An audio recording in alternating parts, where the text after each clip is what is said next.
Welcome to the Hackensack Walkable Community Workshop. Just a few housekeeping notes here. If you just keep your microphone muted, it's helpful so that we don't have any feedback during the presentation. But when we get to the walk audit portion, we're going to unmute you or allow you to unmute yourselves so that you can participate, because we really want your feedback in that section. You can use the chat function if you want to send comments that way, if you'd prefer not to speak. And you can also send, if you're having any technical issues or anything, you can send a quick chat through that way.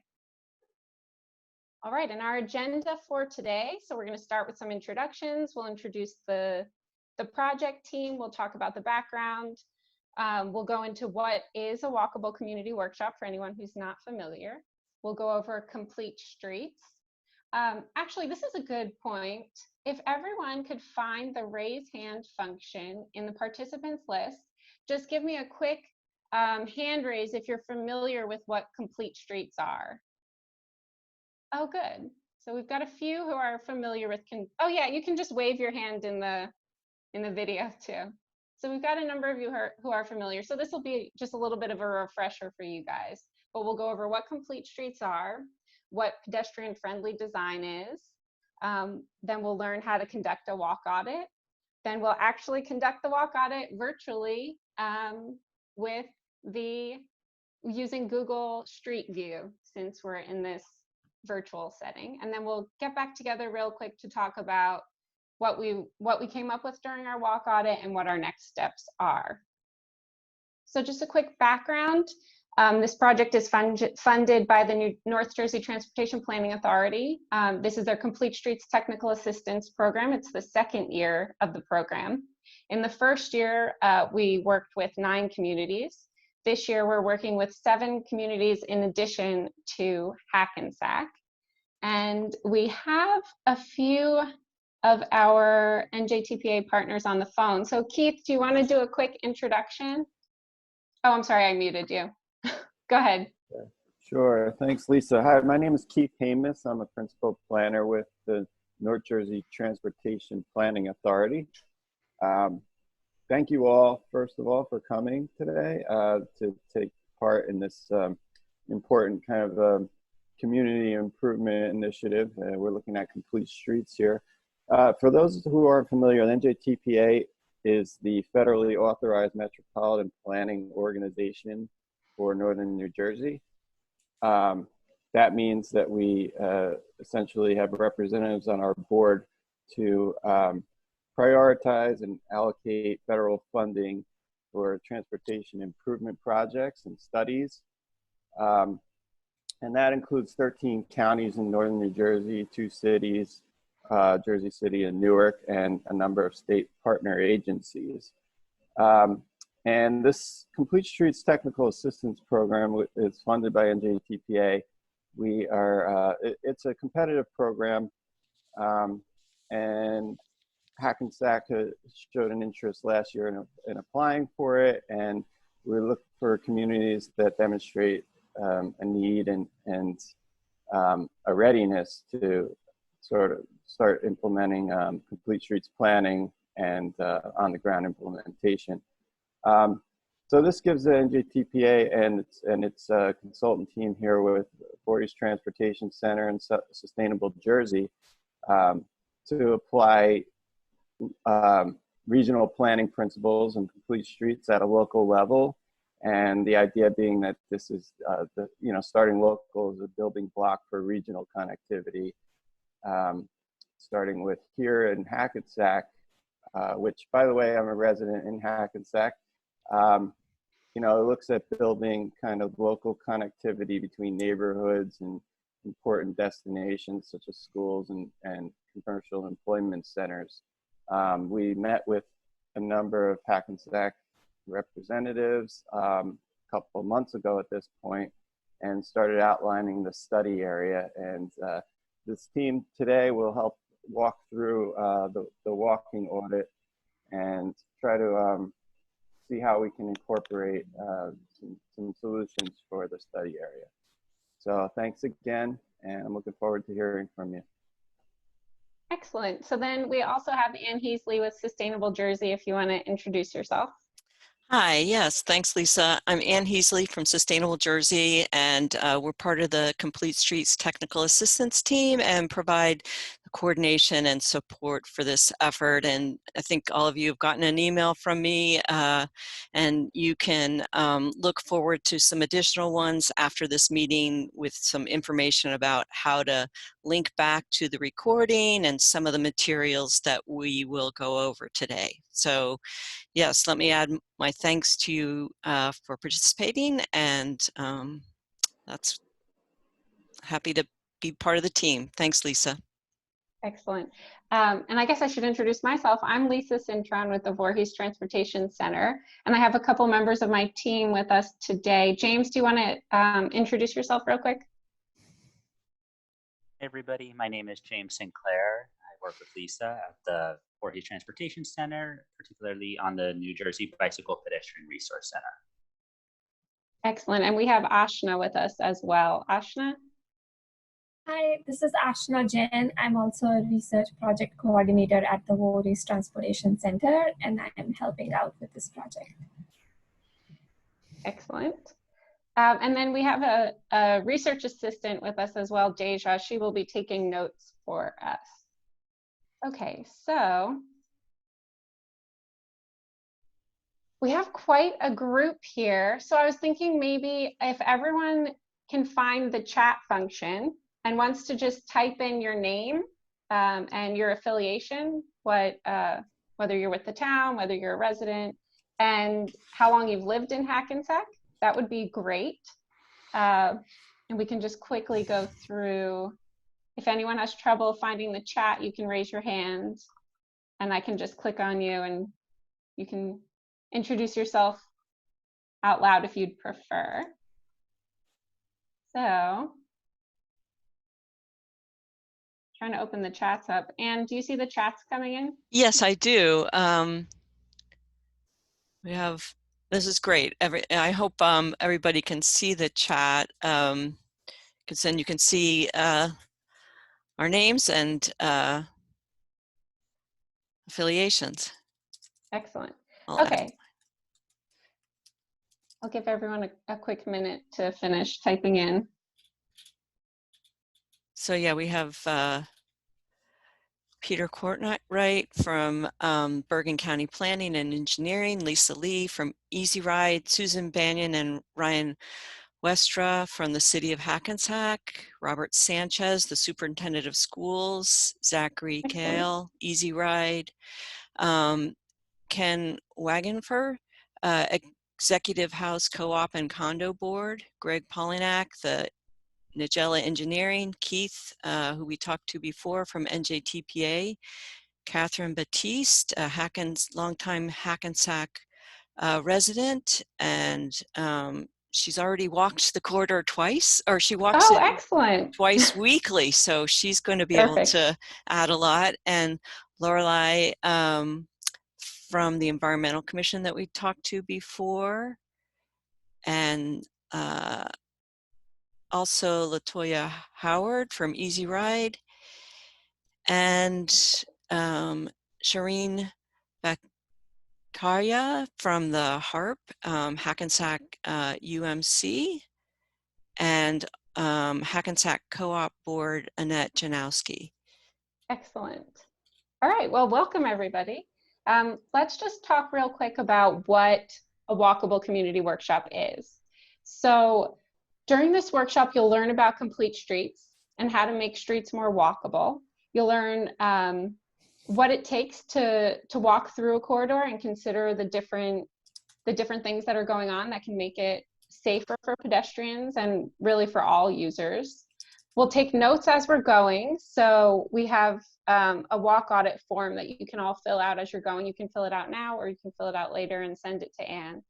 And these notes that you're taking along the way will help us share your vision for this corridor to help make the community healthier and safer. And then at the end of the project, we'll have a report put together with all different ideas for the corridor for how to make it safer for you all.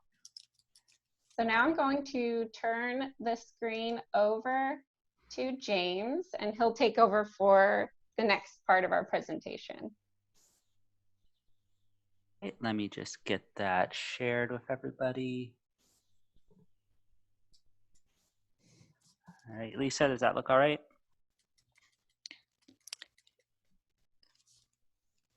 Lisa? James, I think it's a little small. Yeah, we can see your notes still. Oh, you can. Uh-oh. Screen, yeah. All right, folks, we tried this in practice and it worked Oh, you're fine. good. You're almost there.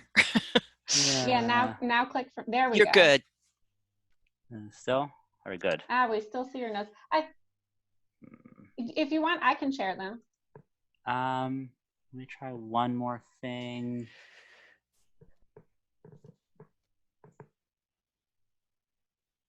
I know it's stressful trying to do it on the fly.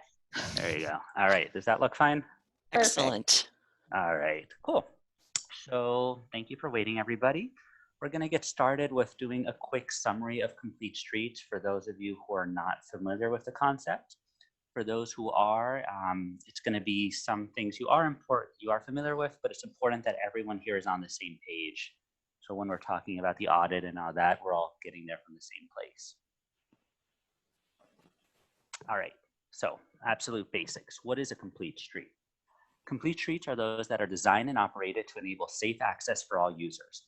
That means pedestrians, bicyclists, motorists, freight, and transit riders of all ages and abilities must be able to safely move along and across a complete street. Complete streets make it easy to cross the street, walk to shops, and bicycle to work. A complete street is one that offers many travel choices, connects to a wider network, is fully accessible to all, varies according to context, and the end goal is improving safety for all. The varies according to context is important because a complete street in Hackensack is probably going to look different than one in a rural part of the state. It's going to look different than one in a suburban area or look even in a more urban area. So what a complete street looks like in your community might not be the same as in a different community. But a complete street has many benefits, and the benefits include promoting a healthy lifestyle, providing important connections to local destinations, creating more livable communities, allowing for a reduction in traffic congestion and a decrease on fossil fuels, therefore reducing greenhouse gas emissions. That's if we're encouraging more people to walk and bike instead of driving a car. And complete streets can make fiscal sense for the municipality by incorporating sidewalks, bike lanes, etc., into the initial design of a project, thus sparing the expensive retrofit later. It can also encourage economic investment in the community as people seek out places that are bike friendly and walk friendly when they're choosing where to live and locate their business. So how does a complete street actually create these benefits? Well, what's important to realize is design affects what we do, how we do it, and how happy we are doing it. So looking at the photo at the top right here, which is in Hackensack, does this look like a place where, at first glance, you want to walk or you want to drive? And the thing is, if you build for cars, that's what you end up getting. Well, if you build for people, you do get people. So bad behavior is another way that something that complete streets can address. So we're going to think about something that everyone is familiar with, which is speeding. So why do people speed? And usually we do like a few shouts out around the room, but I guess here we have to quietly think to ourselves. But one of the primary reasons people speed is because they can, and it's because the built environment tells them that they can. So if you have a wide road, they feel safe speeding because that's all the signals the built environment is telling them. This is a quick exercise of 4 examples here in New Jersey for roadways that all look pretty similar. They're all from Route 9 in Ocean County.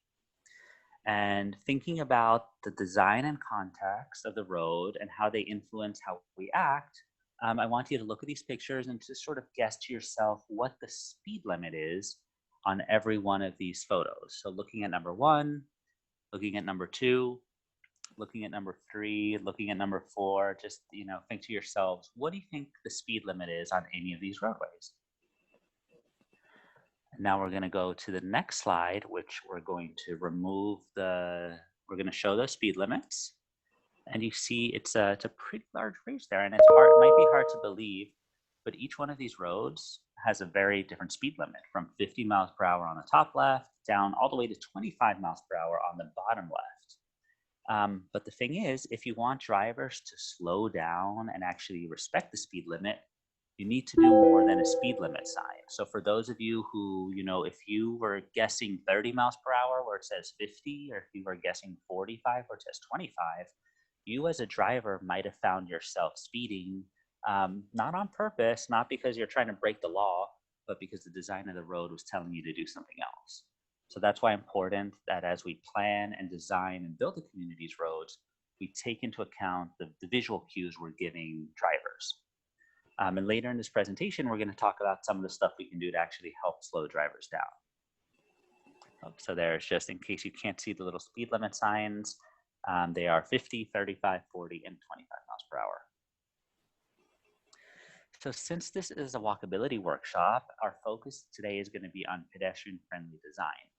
And one of the questions is, how do you get people to walk places? So not just how do you make it safe for them, but how do you encourage people to choose to walk instead of driving to their destination?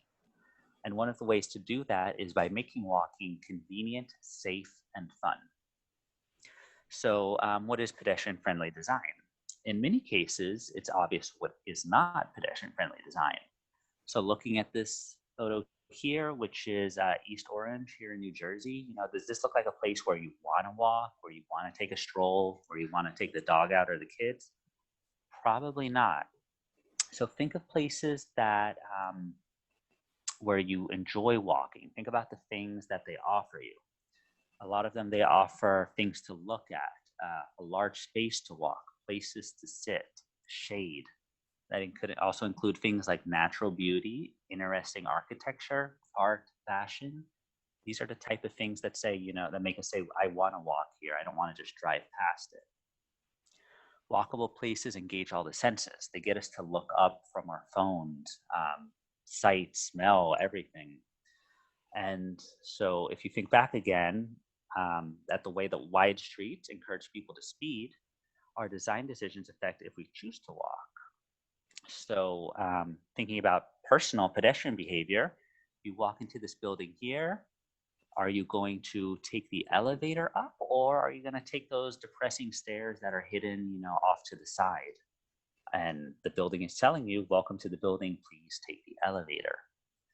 On the flip side, if you're walking into a building like this, most people are actually going to choose to take the stairs. They don't even know where the elevators are. Sure, the elevator is available for those who need it, for those who, cannot use stairs, but the design is pointing most people there. And studies have shown that when it's designed like this, people will choose to take the stairs just because that's how the design is encouraging them to act. Design also affects our perception of distance. So what's too far to walk? Is it a quarter mile? Is it a half mile? And if you think about, those pre-corona days on a Black Friday, and you had to go to the mall that looks like this, and you parked, it's a busy day, it's a Black Friday, you parked all the way at the back corner. Doesn't that walk feel incredibly long? Like how am I so far away? Maybe I should drive and try to get a little closer. And then you go inside the mall and you walk, many, many times the distance without thinking about it. And that's because the people designing the malls know what they're doing. They're using the same design decision we talked about before, and that we as planners, as residents can think about when thinking about how we design our cities. Malls engage the senses. They provide a comfortable temperature, something we can't do, but they can do it. They provide seating, they're well lit, they feel safe. So these are sort of the important things to think about when we think about our public spaces. Again, thinking about what you like to do when you walk without thinking about how long you're walking. We're going to go in a little bit more at some of those details. When we talk about the pedestrian realm, we're talking about the space between the property line to the curb, but only a portion of that is actually used for walking. That's because we have the building frontage where the doors open, the throughway zone, which is the walking area, the furnishing zone where you're going to have some It could be on-street dining, especially now, but it can also include things like garbage cans and parking meters and signs, and then the curb edge. And of course, in more suburban areas, it's mostly you're just looking at the sidewalk itself in a planning area. And as we discussed earlier, walking can be made more comfortable by thinking about the amenities and features that are actually being put into that pedestrian realm, especially that additional space we have. So what you install really depends on the context, but the more comfortable it is to walk, the more likely people will do it. So these amenities include things like being wide enough for people to walk side by side. We're social animals. We like to walk together instead of single file. Shade and shelter. In the summer, shade can be incredibly important in determining how willing people are to walk places. Seating, especially for the elderly, give them a place to take a break. Lighting, make people feel safe, can also improve safety.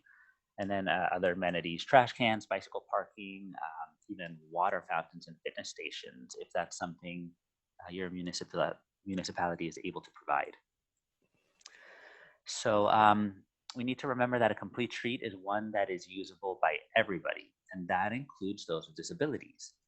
ADA, which is the Americans with Disability Act, sets very clear rules on how to design public spaces to be accessible. So ever see people walking on the street when a sidewalk is right there, or using a wheelchair in the street when there's a sidewalk? And the reason they're probably doing this is because of problems in the sidewalk and how the sidewalk is designed.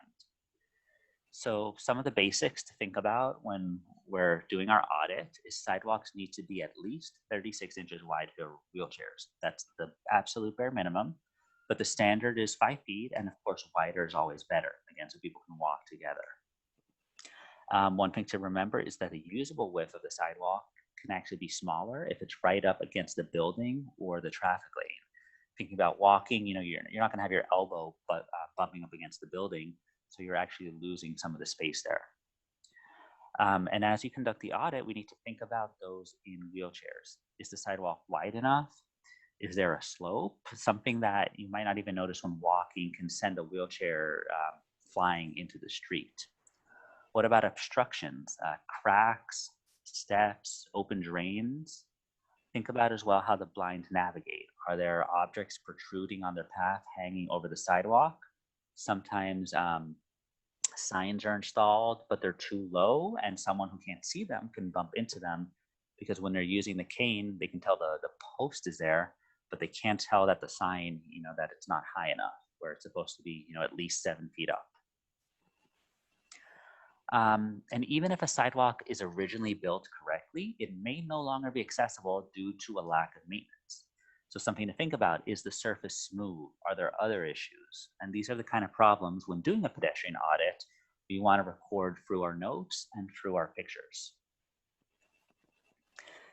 Driveways. So steep grades and cross slopes can be hazardous for all users, but particularly those with limited mobility.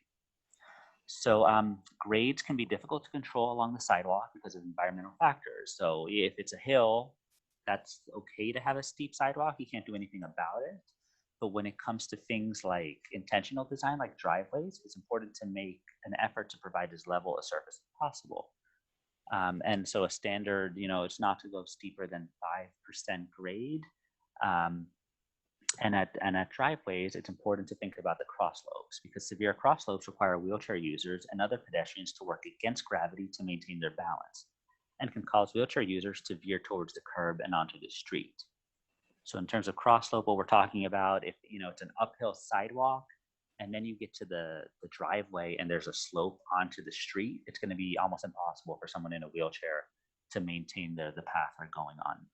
So the best practice, as seen on the pictures of the right, is for the sidewalk to continue across the driveway flat and not be part of the sidewalk curve. And sidewalks shouldn't stop at driveways. They should continue across it, which also gives a visual cue to drivers that they're crossing the sidewalk, and that it's not that the pedestrians have to wait, it's that they have to wait. So crosswalk ramps, every intersection can present a serious challenge for the disabled.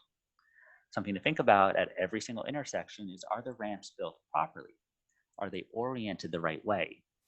And again, with ADA, there's a lot of very specific criteria, but you don't need to be an engineer and you don't need any tools for most cases to immediately identify a ramp that doesn't meet standards, like the one in the first photo. The slopes are all wrong. There's got a lip, there's an island blocking a path of travel in the middle. There's clearly problems for someone in a wheelchair there. Best practice is that ramps should face the crosswalk. They can't be too steep. They need to have a smooth transition to the asphalt. So you have to watch for those bumps at the bottom of the concrete where it meets the asphalt. And it has truncated domes. Truncated domes are those yellow or red strips with the bumps on them.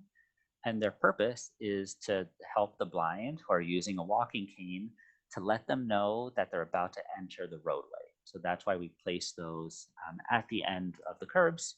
They're there to help the blind and direct them. Crosswalk visibility. So intersections can be dangerous places, some of the most dangerous places for pedestrians. And if people don't feel safe crossing the street, they may not choose to walk at all. So one quick and low-cost way to improve safety is to increase the visibility of pedestrians by upgrading the crosswalk striping. So the top picture here is a standard crosswalk. The middle one is a continental, and the bottom one is a ladder. So honestly, the more paint you have, the more visible it is to drivers. And primarily the reason municipalities choose to have the more low visibility one is because it's cheaper. It's a little bit more paint, but it's really, the visibility is important. And if you're in an area that has high pedestrian volumes like Hackensack, it's important to spend that extra money, it's not much, to make the crosswalks high visibility. Okay. And then these photos are examples of crosswalk treatments found in New Jersey. They include some other options like a textured crosswalk, so like a brick pattern, in pavement lighting. Those are things you can do as well, sort of go above and beyond it. But what's important is, again, that crosswalk should follow the path pedestrians take naturally, so the shortest path. If you have especially if intersections meet at a skewed angle, you really need to look at how people are using the intersection when you plan your crosswalk, because people will ignore it if it doesn't go where they want to go. It's also important to think about lighting. Crosswalks need to be lit from above. It's very important at night. You know, pedestrians can see cars, but cars can't always see pedestrians. So the lighting is key there. And then, of course, signs are helpful. So letting drivers know they're reaching a crosswalk. And when possible, a middle island is a great way to help people cross the street on a busier road, because it lets people, you know, look left, cross to the middle, and then look right, and sort of have to deal with one thing at a time. So if that's available, it's always a good thing to try to add. Another way to improve safety at intersections is to build sidewalk extensions. So these reduce the vehicle speeds, decrease crossing distance, limit illegal parking, and improve visibility. So sidewalk extensions, it's important that they be properly designed to accommodate buses and trucks where appropriate. But as you can see from the photo, drivers have to slow down because they have to make a tighter turn. They can't just cut across it. Pedestrians have more visibility of each other. And it also provides you a little bit more space for landscaping and stuff like that. So it can be an asset to the community in terms of aesthetics. So here's looking at the visibility. So if drivers can park near the crosswalk, even if it's not legal, many times they choose to do so. And that limits visibility. So it's dangerous for all roadway users because they can't see each other. By preventing the illegal parking by the crosswalk, you increase that visibility so everyone can see what's going on. And so the two ways to do that are the sidewalk extensions, or I'll show another example in a second. But first, here's a real world example of that visibility issue.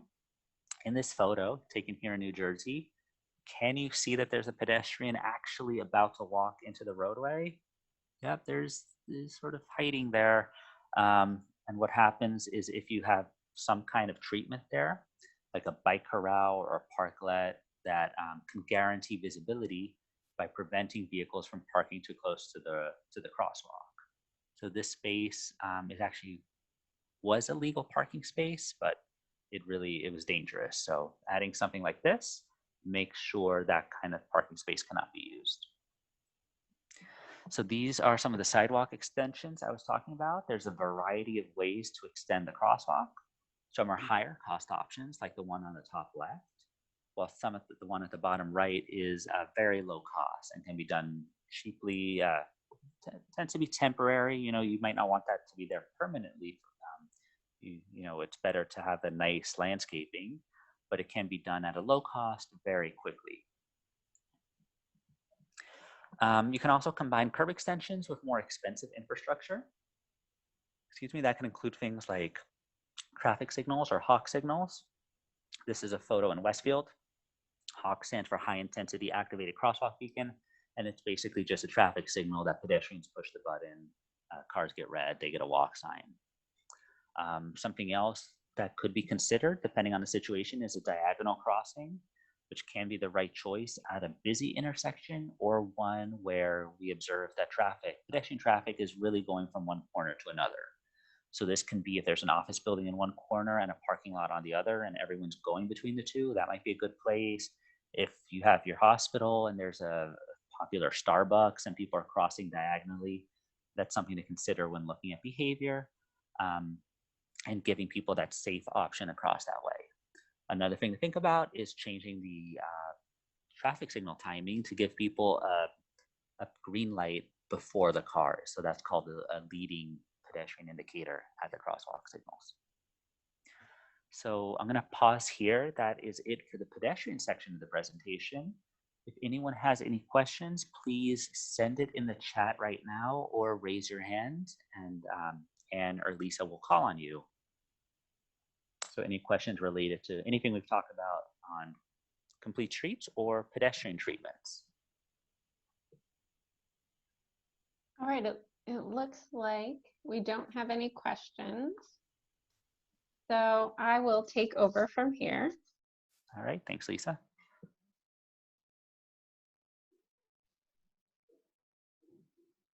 And we'll talk quickly about bicycles. So yes, we are doing a walk audit, but when we think about complete streets, we're designing not only for walking, but for all road users, which includes bicycles. So designing for bicycles means reducing conflict, we're creating visibility, and we're establishing a clear right of way for pedestrians and vehicles alike. All right, so does anyone know the laws related to where bicyclists can travel in New Jersey? So on what types of roads can bicycles ride and not ride? Do we have any volunteers for perhaps maybe a road in Hackensack where you are allowed to ride or not allowed to ride? No? Oh, wait a minute. Carl? Yeah. And do you want to? Oh, yes. Go ahead, Carl. Hi. So I'm a regular bicycle rider. I hope that I know the rules. Limited access highways, obviously, you're not allowed to ride. And I think, now I haven't actually looked it up for New Jersey specifically, but any other access road, you should have a legal right to ride on it unless it's specifically prohibited on it. And you should have the right to take the full lane at any time. I think this comes from the history that roads weren't initially for cars, they were for people and for horses and carts and whatever. And so everybody has a right to use the road. And so if you're on a bicycle, especially if you don't feel safe, you should be able to take the whole lane and assert yourself. Exactly. Right. So bicyclists can ride on all roadways except for the limited access. So I believe Interstate 80 might be the only road in Hackensack that bicyclists aren't allowed on. So the question is, how can we make riding safe for bicycles? So there are a lot of design options. There's sharrows, bicycle boulevards. We're going to talk about all of these, but the first one is the shared lane marking. So you can see it in this bottom photo here, that it signifies to the driver and the bicyclist that the bicyclist has the right to the whole road, and it sort of guides them into a safe space so that they're not too close to the edge of the roadway. Then we also have super sharrows, which are just a more visual, in your face, the bicyclist has this whole lane as well. These are these are experimental treatments though, so they're not as commonly used. So then we have bicycle boulevards, which are basically a combination of signage and other design treatments that prioritize the bicycle travel. So they're usually on secondary roads where the speed limit is maybe 25 miles an hour, and where there's a wider area for the bicycle to use. So common treatments include large sharrows, like you can see in this top picture, the slow speed limits, and speed treatments. They can add mini roundabouts, like you see in this bottom right picture. It's a traffic diverter that allows only the bicyclists to get onto this roadway instead of the cars. So they can be a really great way to create an attractive bicycle route for popular destinations, such as maybe a hospital that you have a lot of employees riding their bike to, or a high school that you have a lot of students riding their bike to. So a bicycle lane is a space that's designated only for the bicyclists. You need at least 4 feet next to a curb, 5 feet if there's street parking, but larger is always going to be better. And if there's a buffer between the bicycle lane and the travel lane of cars, that makes it even more comfortable for more users. So protected bicycle lanes, they add an additional layer of safety and open up the lane to riders of more different backgrounds instead of just the most confident riders. So you need at least 8 feet, and they work best if there aren't too many driveways disrupting the bike lane along the way, creating a number of turning conflicts. And you also have to pay special care with these bike lanes, with these separated bicycle lanes as they pass through intersections. So you can see how this bottom right corner picture has treated the intersection a little bit differently than the rest of the bike lane. Then the next level up would be bicycle paths. These allow two-way traffic for the bikes, and they can be in the roadway or they can be next to it. So you need at least 10 feet. So these are only going to be an available option in very, very large locations. And it's again important to minimize turning conflicts when you have these 2-lane bicycle paths. So then you have a number of other design treatments, including bicycle boxes. In this first picture, you have the bicycle box at the top, which allows the bicyclist at the stoplight to take the full lane before they make their left-hand turn or continue traveling. And it just is another signal, like the sharrow, that the bicyclist is allowed to be there. And the second picture is a bike signal, which is specifically for bicycle traffic, especially in bike lanes. And then, as James mentioned earlier, you have this bike parking, these bike corrals that create visibility, especially at crosswalks. So you have a benefit to the bike and a benefit to the pedestrian as well. So do we have any, I know I sped right through that real quick because we're doing a walk audit, but do we have any questions about bicycles or bicycle treatments? And if you want to let me know, I can't see everyone. So there aren't any questions yet, but there was some discussion about your question about what roads people can ride on, and in addition to highways, the turnpike, and Lisa Lee from Easy Ride mentioned that you're not allowed to ride on a sidewalk unless the municipality allows it. And good point. Yeah. There was a comment. So, actually, Anne? Yeah. I just want to correct that. So Okay. The law is still, it's the opposite. So riding on the sidewalk is allowed by default at the state level. The municipality can ban it with ordinance and approval from DOT on specific sidewalks, but cannot do a municipal ride prohibition. Okay, so it can be ridden unless ordinance and signage says otherwise. Okay. And then I think there was a comment that you also wanted to maybe clarify on the ability to use Route 4. Oh, I didn't actually. Yeah, so Route James. 4, someone mentioned it can't be, but according to the DOT website, it looks like you can bike on Route 4. Not that we'd recommend it, but. Right. Okay. All right, so we'll move on into a quick discussion about public transportation. So many of the pedestrian improvements that were mentioned earlier relate directly to public transportation as well. So bus and train passengers, they often have they have to at least maybe cross a street and use a crosswalk to get to their destination. And actually 1 in 5 Hackensack residents use public transportation to get to work, which is a pretty significant number.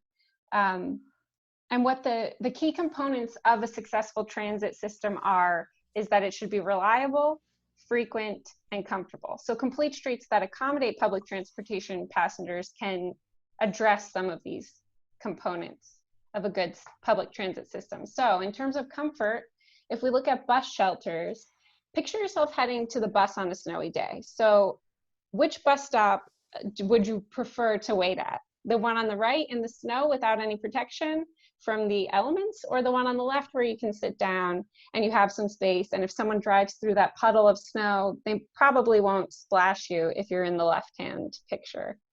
So bus shelters provide a place for passengers to wait and sit in comfort. It provides some security, some lighting maybe. Travel information is an excellent addition to bus stops, including route information, wayfinding, and even possibly real-time travel and departure information could be really helpful as well.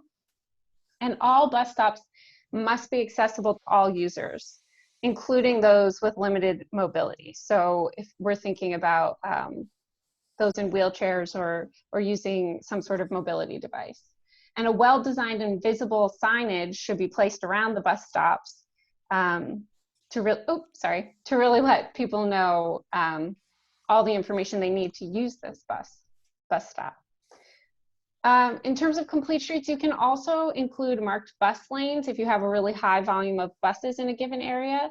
It provides a dedicated space for the buses in the street and is usually distinguished by color or pavement treatments and bus-only markings and signage. So bus lanes should be at least 11 feet wide, and when there is no buffer beside it, they can be a little bit narrower, but they can be designed at a little bit narrower if there's no buffer. So, but these are only really in areas where you have a high volume of bus traffic.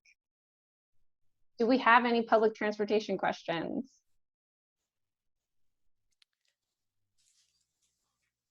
I don't think so, although Carl, I think you still have your hand raised from before when you were kind enough to answer our question. Oh, I just put that down for him. You did, okay, great. Yeah. Okay, let's talk real quick about reducing speed then. So if we look at how James mentioned earlier, design affects speed. The wider the roadway, the faster people feel comfortable traveling. So if you look at a road that's 13 feet, a lane that's 13 feet wide, you'll usually find that on a major highway. 11 feet you'll find for faster roads, and 10 feet is usually for local roads where you want the traffic to be a bit slower. But aside from lowering the lane width, you can also narrow the view of the vertical design, making it feel like the driver is actually going faster.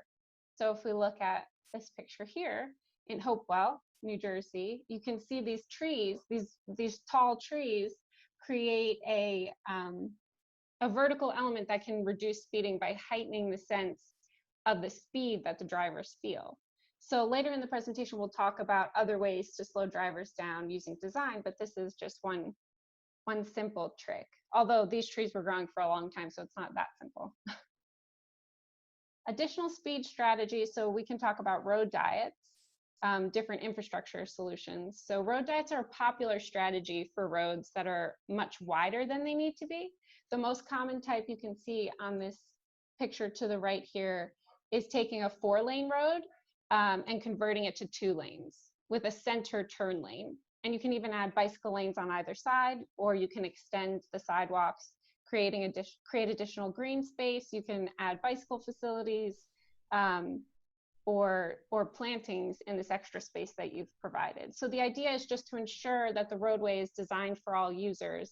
And actually with this center turning lane, you may have lost a lane of traffic, but you've allowed the traffic to move more quickly through the area because you have the turning lanes separated from the other lanes. So then there's speed bumps, which I think most people are familiar with. They can be very effective, but they're also pretty controversial, probably because they're so effective. So many public works departments dislike them because of plowing issues. They can't be used on roadways with frequent emergency vehicles, but they can also be noisy in areas that have a lot of truck traffic as the trucks fall off the back end of the speed bump. They are a low-cost solution though, and if drivers are really using a road as a shortcut, it's a good deterrent. So next we have speed cushions, which can be added on roadways that are about 20. I think a driver can go over a speed cushion at about 20 miles per hour instead of the 10 mile per hour that they'd have to go over a speed bump. These also allow emergency vehicles to get through without going over the bump if their wheels are correctly aligned. They're another low cost option that's a little bit less troublesome as the speed bump. So then we have the vertical speed control, another vertical speed control, which is a raised crosswalk.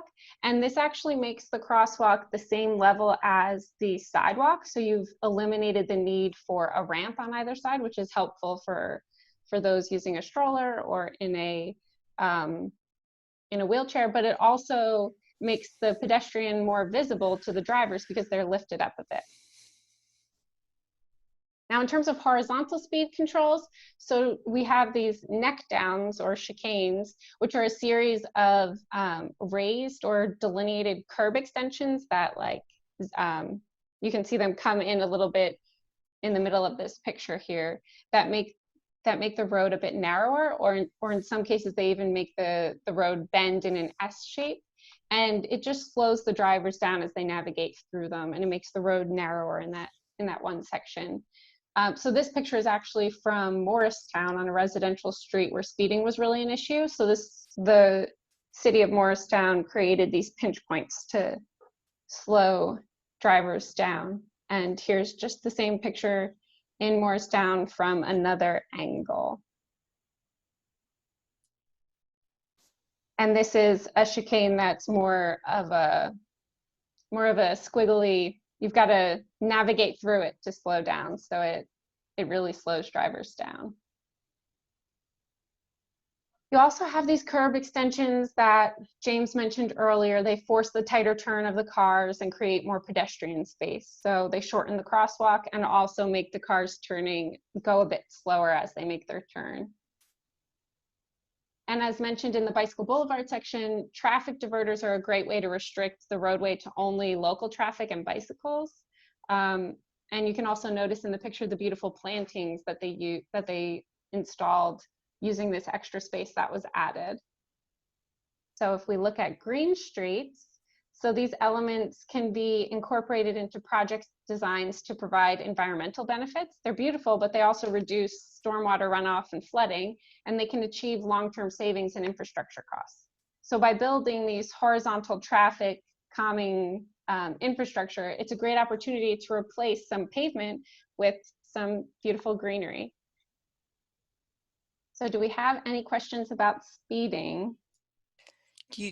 There is a question from Annette about the marked bus lanes that you showed, and she was wondering if those are mandatory or at the discretion of the town. Oh, so none of these are mandatory.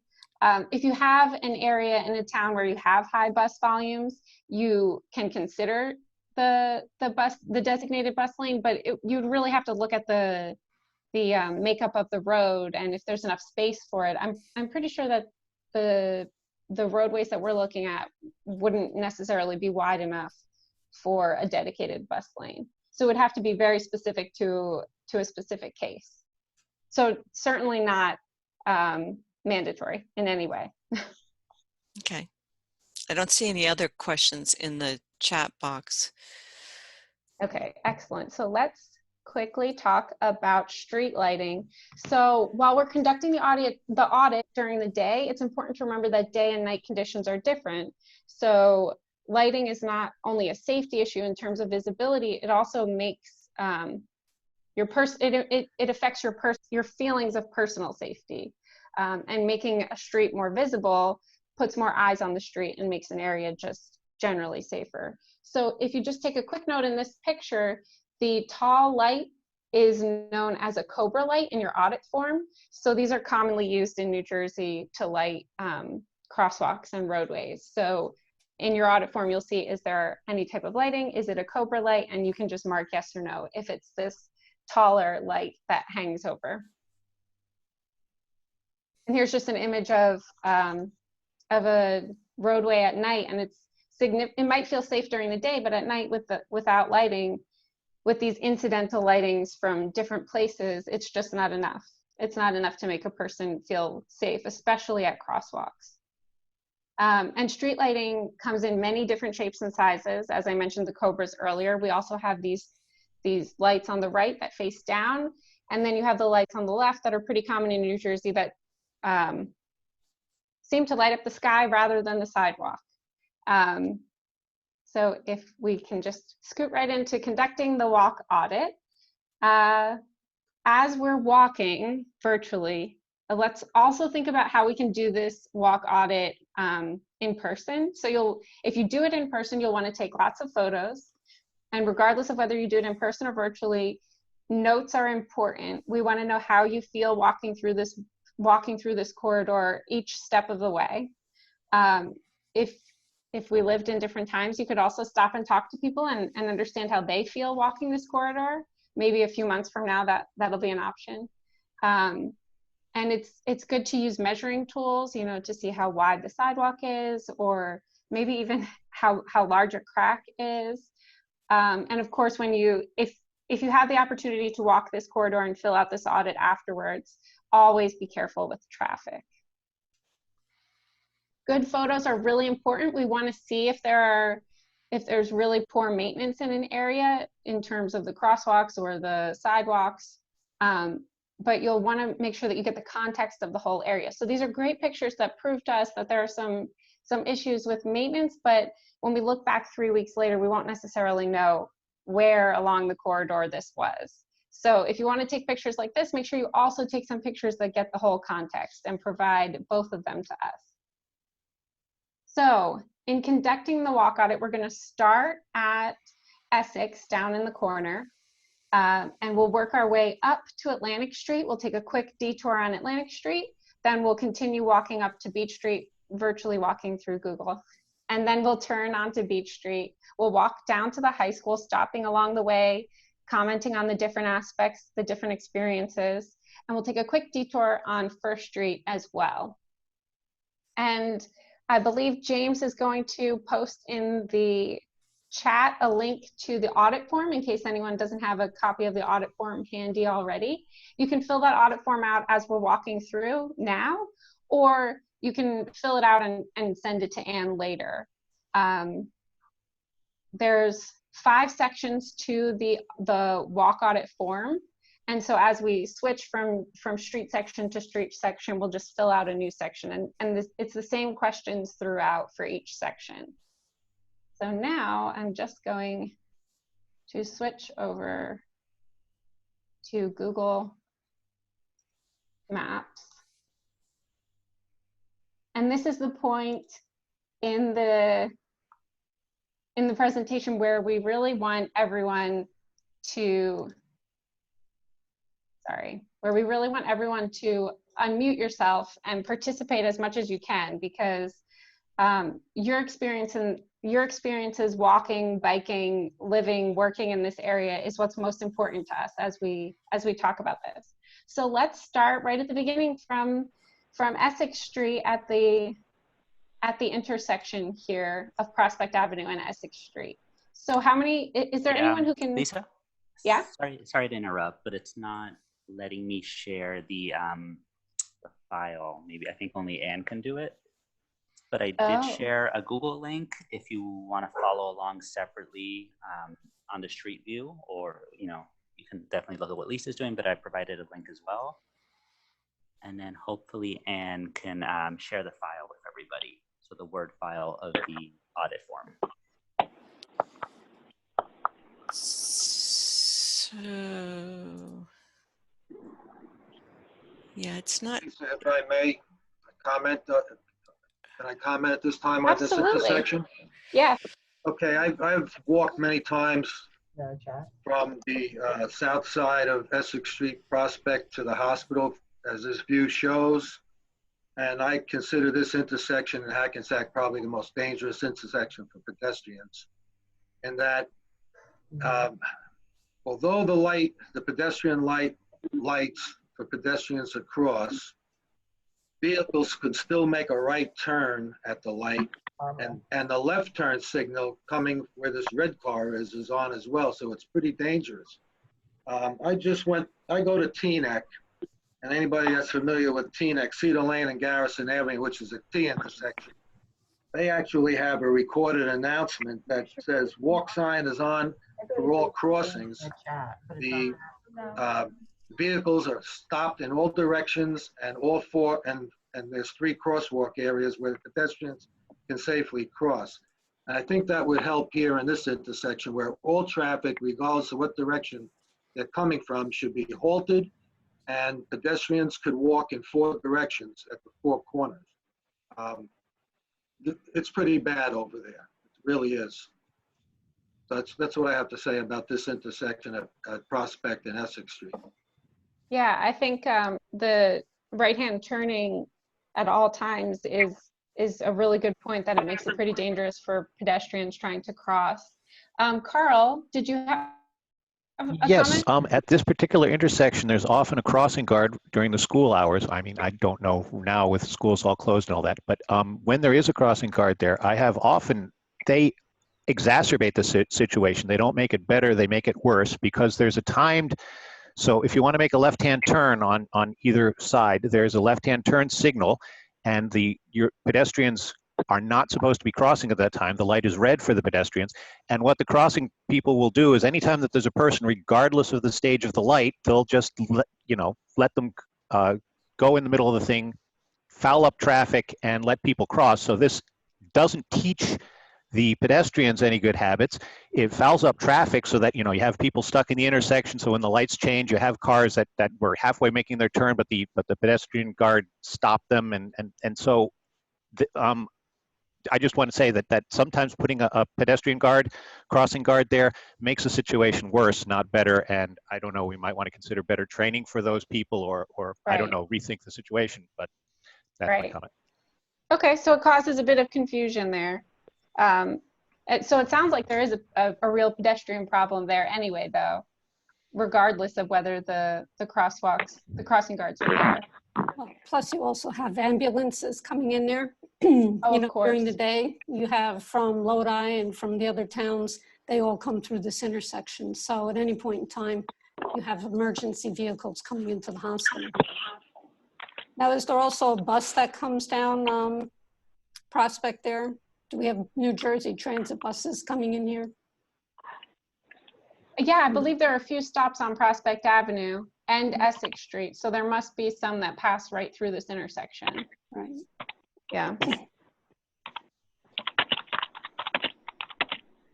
All right. And what about the timing for the pedestrians? Is anyone familiar with how long? Is it comfortable just trying to get across as a pedestrian in terms of the length of the light? It's not long enough. I've tried crossing that road on many occasions. It's truly a dangerous intersection. Right. Okay. So we'll definitely start with this intersection, and we can even talk more later about some additional improvements. Do we have any additional comments before I move on to the next bit of the roadway? It's definitely not senior friendly, Lisa, that intersection. Plus, Essex Street's a major thoroughfare down to the county courthouse and buildings. So there's a huge volume of traffic constantly, 5 days out of the week, and Saturdays could be as busy as well. So yeah, it's busy. Right. There is a comment in the chat from Peter Courtnight that that it's possible to examine installing no turn on red as well as a signal terminal at this intersection. Yeah. Right. That would be a good addition. It's also a pretty long crosswalk and a pretty wide roadway. I wonder if it could benefit maybe from a median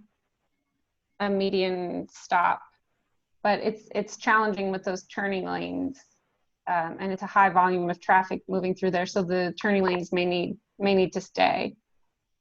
So, but we can consider all of these options. All right, let's move on to the next street right up here. Hey, Lisa, I have a question. Oh yeah. Was there pedestrian signal heads back there too? If there aren't, I would suggest to add pedestrian signal heads. I couldn't really see. There are. I can't tell if they're the countdown ones or not, but it does look like they could be upgraded. They are countdown. Oh, they are? Yeah. Okay. Okay, that's good. Yeah. So maybe the countdown could be lengthened. But we did a Street Smart study at the next corner where I think you're heading. And I believe that across that street, though, on the other side is a coffee shop that a lot of the hospital employees also cross that intersection where we just were to get to the coffee shop, which also increases your traffic flow. Right, if they're coming in and out for coffee all day. So, and that was back closer to that light back there? Yeah, I believe so. Yep. No, and then you have all the people that are just visiting their friends and family who are in the hospital who are constantly crossing back and forth to there too. Right. Yeah, it's between Summit and Prospect on the north side. There's a little shopping center with the Starbucks, and there's like a Dwayne Reed or something. It's frequently stopped, and it's one way in, one way out, and that adds to the confusion on the intersection because any drivers coming out of there will sometimes have to make a dangerous decision across 3 lanes in order to make a left back on Essex. So it feels very chaotic at a lot of, especially during peak periods. I have a comment about the shopping center that whether it's because of design issues or because of the hospital, practically speaking, it doesn't seem to flourish. They keep putting sandwich shops there that stick around for a while, close down. The Dwayne Reed that was there has closed down. So if you can't keep a pharmacy right next to a hospital, I don't think that the space is being used to its full potential. People, I think, tend to stay within the hospital, not wanting to cross this street for whatever reason, whether it's because design or whether the hospital just has better amenities. I don't know. But the fact is that continually stores don't seem to thrive there. Oh, wow. Okay. Hey, Lisa, I just wanted to note that we did try to share the audit form with everybody directly, but Zoom isn't allowing it. So I pasted a link in the chat box, which will open up a Word document. So if you wanted to take a look at it, it's the audit form. The intention is as you walk down the corridor, you go filling it out, but it's something to look at to see some of the behavior and some of the issues that are important to think about as Lisa moves through the corridor today. Right. So if anyone has trouble opening that audit, let us know. I think it's password. You need a password, it says. Oh, all right. And a net ID. No, it should share directly. All right, let me Really? try one more time. I don't know, I clicked on it. Not for me. I don't remember my password. No, it shouldn't ask you for anything, but let me resend it. Sorry about that. And we'll also have it on the website where you can leave your comments too. We'll have a link to the audit form. But hopefully that second link works. Yeah. Lisa, is that something you could put up on the screen? Just real quick, show the audit form? Yeah, share that so people know what they're looking for or when they. The second one worked. Yeah.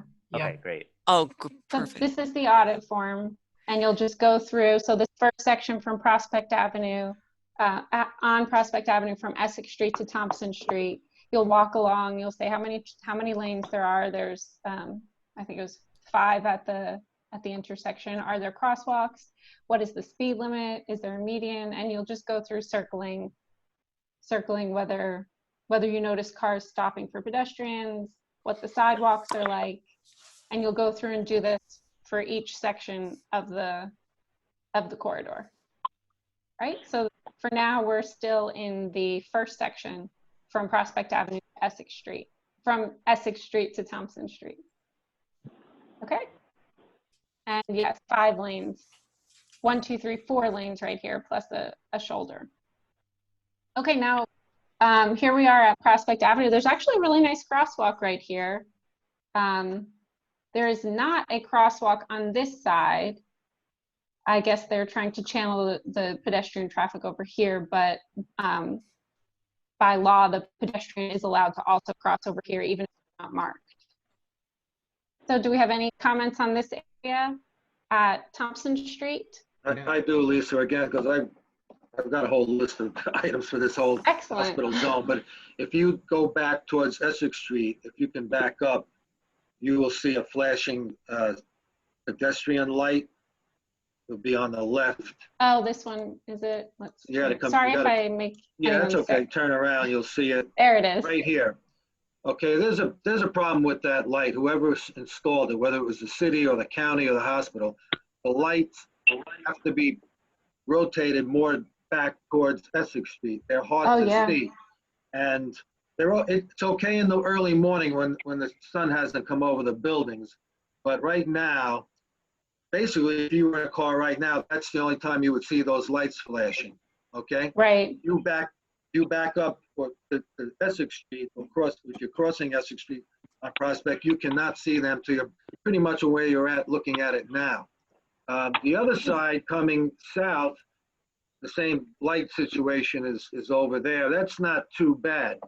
Unfortunately, I've witnessed many cars coming northbound just running right through that over that crosswalk, and when people are trying to walk, and pretty dangerous. I think the city or the county would have to install some type of more signaling somewhere on both sides to make motorists more aware that there is a crossing there. Right. Maybe even having the lights in the pavement along the crosswalk light up, or maybe they need a bigger light. Especially that other light, though, needs to be facing the correct direction. Yeah, the experts can figure that out. I was also wondering, would this be a place to do one of those bump outs to kind of create a curbing that creates a shorter crosswalk, instead of having these 2 yellow cones, actually create like a curbing, and then that would create the traffic having to slow down as they approach that. Yeah, absolutely. That's a great idea for this location. And it would shorten the crosswalk a bit for anybody crossing the street, and make it more visible to drivers as they're approaching it. Mm-hmm. This is a very dangerous intersection too, because people are often in a hurry. There's all the employees crossing to the garage, which is, I think, next to that glass fronted building. And what we saw when we did the street smart observations, they didn't used to have those flashing lights. So I guess maybe that was something to put in to make it better. But people constantly go over that double yellow line and cut through because they're so impatient, or they double up.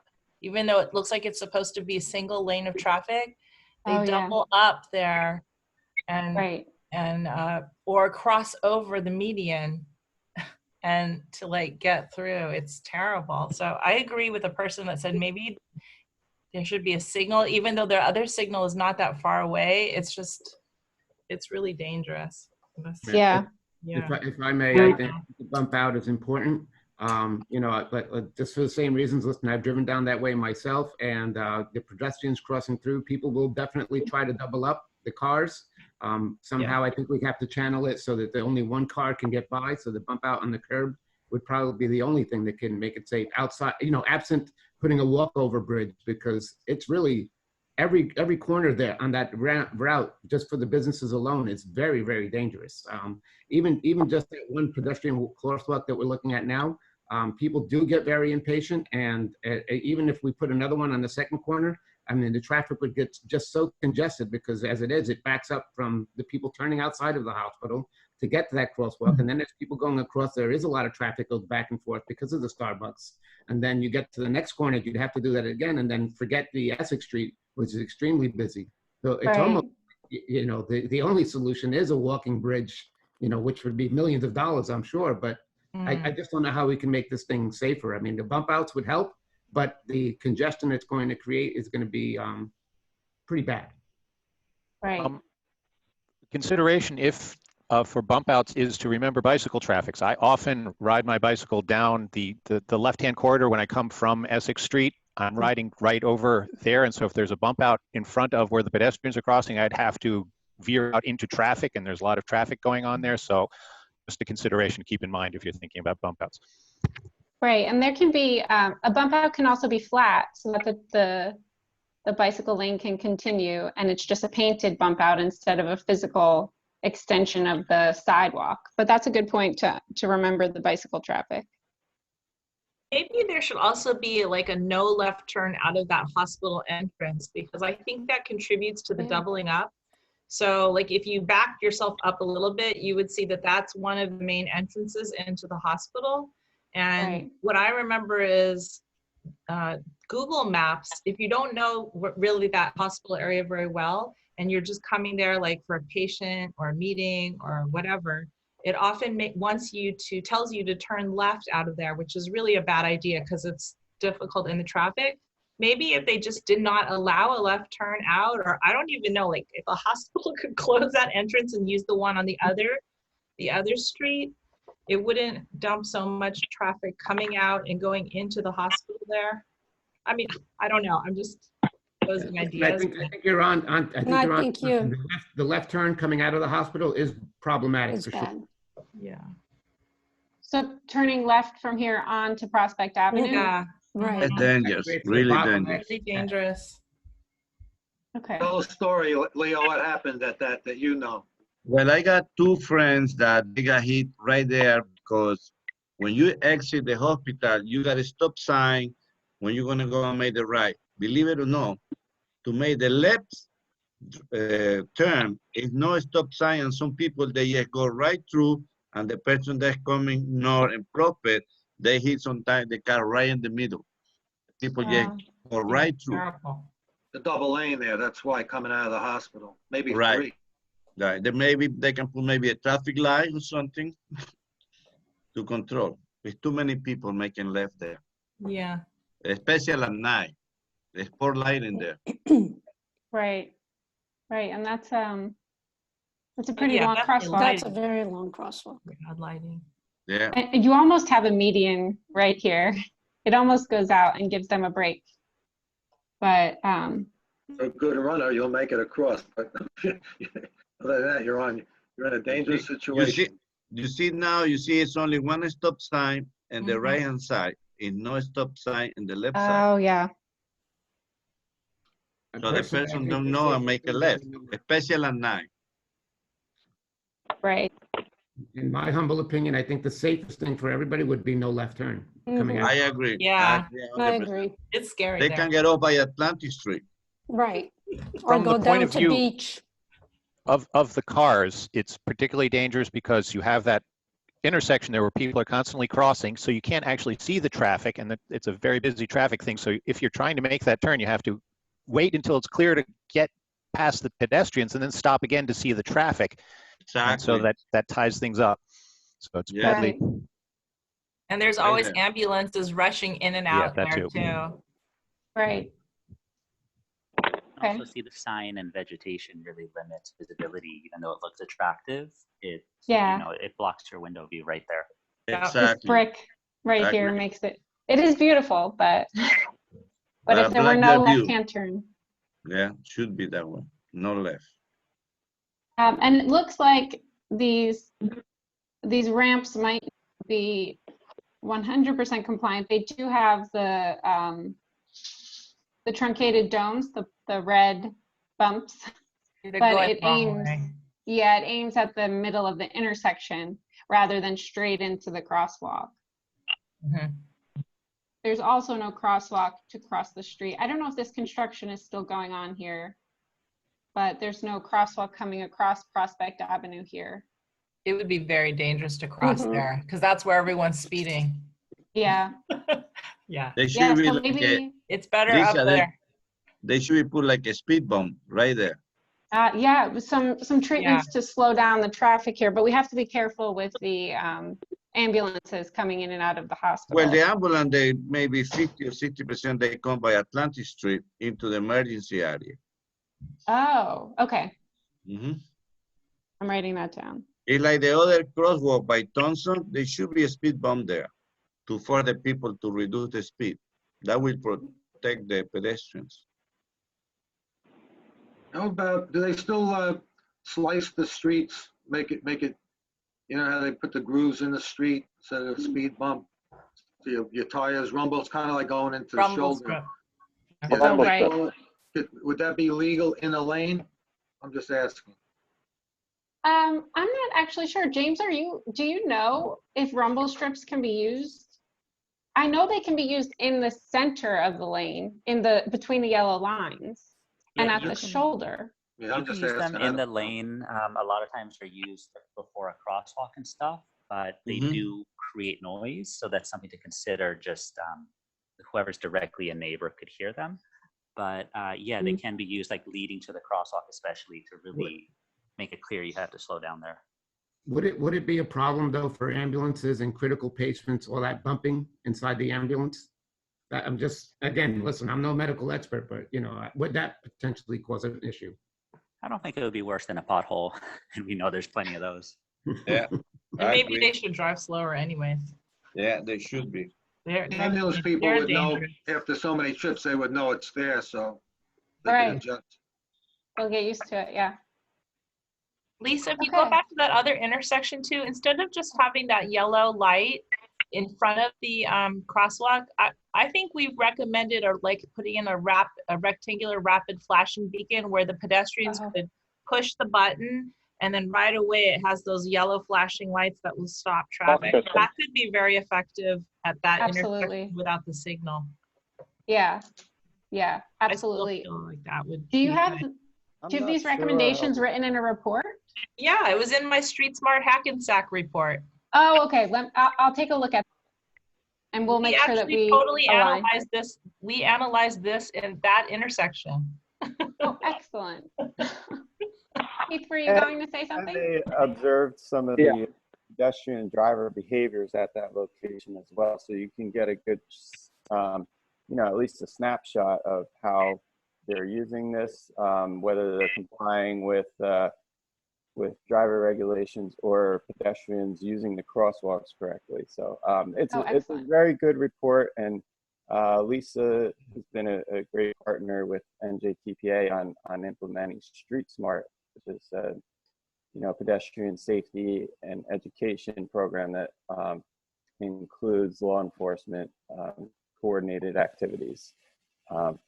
And I was going to say, just to add on to what Lisa Lee was saying about the newly installed lighted pedestrian sign.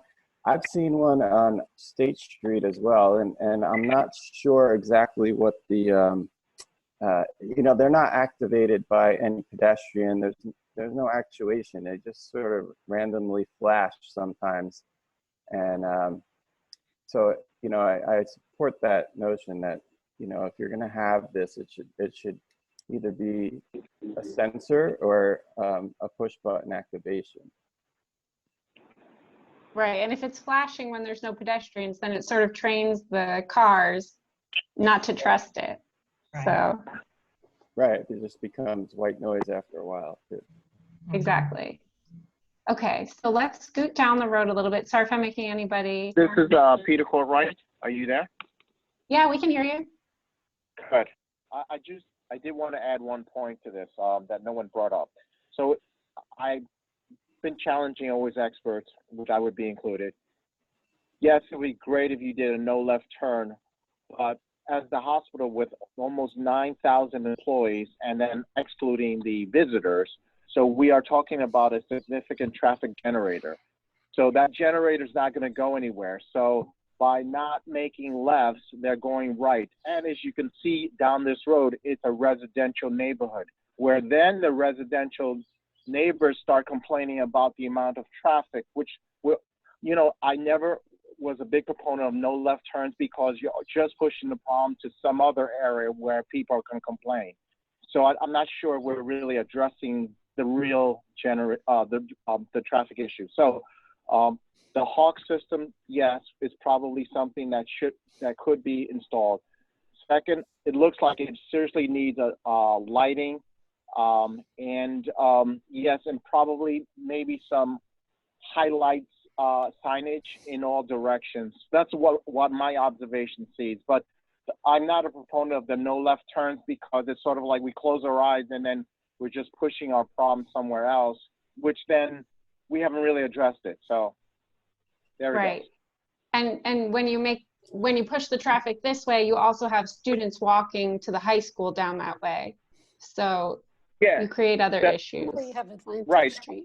So, and I do want to mention that Hackensack Hospital and the residential area there's been a long contention because the hospital keeps growing.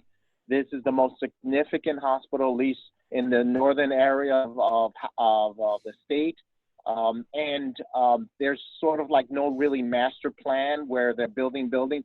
They just sort of like wherever there's an opportunity, they build buildings. And yes, it would be great if they could build a bridge, but they're too cost prohibitive. So in this case, the city of Hackensack as well as the county, we have to still deal with these traffic issues. And right now, the bridge is not going to solve it because it's just too cost prohibitive. So again, the no left turn, I would just say, we got to come up with some other measures to really address this by slowing the traffic down. That's the main issue. And by telling people they have to stop. Maybe you need a double stop sign there. I could see that stop sign was kind of just defaultly put in. It needs to be highlighted to all the drivers coming in and out that this is a significant point and you must slow down. Not could, shall, you must slow down. And that's it, Right. Yeah. Right. And we can explore all of these. This is Leo. For me, I will say the easy solution will be a traffic light. That will allow the people to make the left and will be safe. That's the only solution that I see. They have to put there a traffic light to control the traffic. Right, to control it and allow people. Yeah, that's it. That's it. Right. Okay, let's move down the street a little bit further. So now the street narrows a bit and it looks like you have a bit of a shoulder on both sides, maybe some space for bicyclists to ride. And I believe that this is a bus stop right up here. So you have this paving along the side here. If anyone is familiar with this area and can talk about. The bus stop is actually after Atlantic.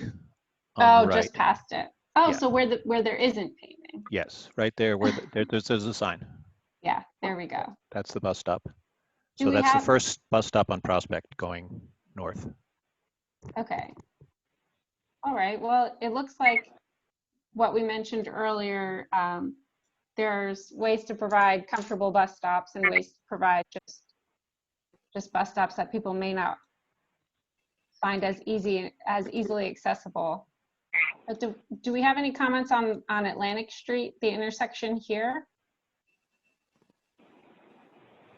It looks like it's a pretty decent crosswalk. There's a little bit of an issue with the ramps facing into the intersection. Yeah. And also no cross over Prospect Avenue.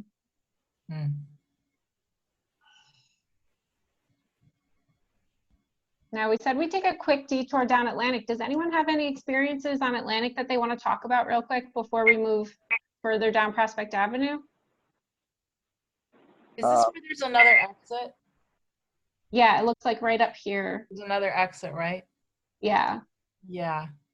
So it seems like there's, when we first met with Hackensack a couple of months ago, there was some indication there's construction going on here. And I think that one thing you can do is try to, really emphasize this entrance as, a more major access point and de-emphasize the other entrance and exit from Prospect. Yep. One of the ways to do that is to make it a little bit less attractive as a driver to access that point. you know, the traffic calming things that we all mentioned, a combination of those, and to decrease sightline issues by, you know, maybe bump outs over there. But here, there's a lot of growth around the hospital, as someone was just talking about, and I think that this is kind of going to be the new access corridor for the hospital. So, you know, I'd encourage that to continue, and that's one of the reasons why we pulled out the path down Atlantic and moved over a block to Beech Street to connect to other amenities and safer walking routes. I think their crosswalk needs to be updated a little bit here. We got potholes, you got a drain, it's not painted. Yep. So, I mean, if you have a pedestrian crosswalk, it should be maintained. I'm not sure about the curbing. Yeah, there's no dome paths. And it looks like those other people in the picture are trying to cross the street and there's no crosswalk for them either to the parking garage. It seems like there's always a crosswalk across the entrances, but not across the street. Mm-hmm. Better lighting. Does anyone know if this is what it looks like currently, or have they done some work over here? This is from September 2019. So does anyone know if there's any recent changes? I think it's been under construction, but I haven't seen it. Been under construction. I can see it out my window. Unfortunately, I can't see the actual corner that we're looking at there, but that whole area, they've been installing new signage. A little bit further down is constant trucks moving in and out. If you go just before the bridge to the right, that's another entrance. It's a half circle thing, and they have cement trucks going in there, aside from all the regular traffic of their shuttle buses and stuff. And if you go down the hill, then it's a huge construction area. So there's, you know, they're putting in lots and lots of stuff. It's a moving target.